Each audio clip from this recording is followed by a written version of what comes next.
వరల్డ్కు స్వాగతం. అందరికీ నమస్కారం.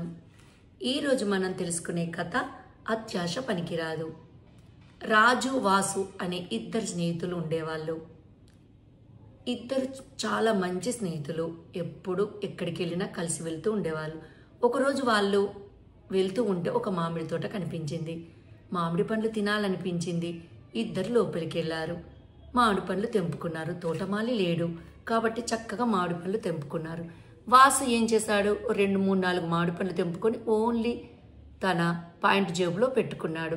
అందులో 2, ఇందులో 2 పండ్లు పెట్టుకున్నాడు. కానీ రాజుకు అత్యాశ.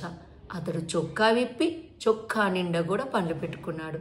వాసు వద్దన్నాడు. చాలురా, 4 పండ్లు తీసుకుందాము చాలు అన్నాడు. కానీ రాజు వినలేదు. చొక్కా విప్పేసి అందులో ఎన్ని పండ్లు పట్టినాయో అన్ని పండ్లు మూట కట్టుకున్నాడు.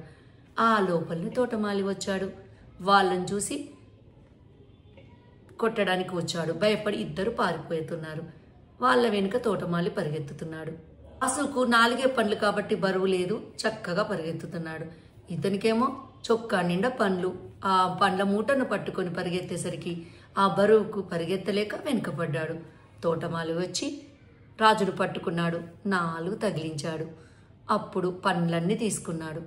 ఆ అబ్బాయి ఒకటే ఏడిస్తే పాపం జాలిపడి 2 పండ్లు ఇచ్చి ఇంకోసారి ఎప్పుడు ఇక్కడికి రావద్దని చెప్పి పంపాడు. చూసారా అత్యాశ ఎంత కొంపకు చేటు.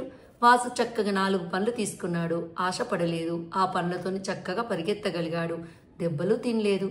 కానీ రాజు అత్యాశకు పోయి ఎక్కువ పండ్లు కోసుకొని తోటమాలితో నీ దెబ్బలు తిని 2 పండ్లు మాత్రమే వచ్చాయి. దెబ్బలు పడ్డాడు. అందుకే ఎప్పుడు కానీ అత్యాశ పనికిరాదు అన్నది మనం ఈ కథ ద్వారా తెలుసుకోవాలి. ఈ వీడియో మీకు నచ్చినట్టయితే లైక్ చేయండి, కామెంట్ చేయండి, సబ్స్క్రైబ్ చేయండి. నోటిఫికేషన్ల కోసం పక్కనే ఉన్న బెల్ ఐకాన్ క్లిక్ చేయండి. Thank you. మరొక కథతో మళ్ళీ కలుసుకుందాం.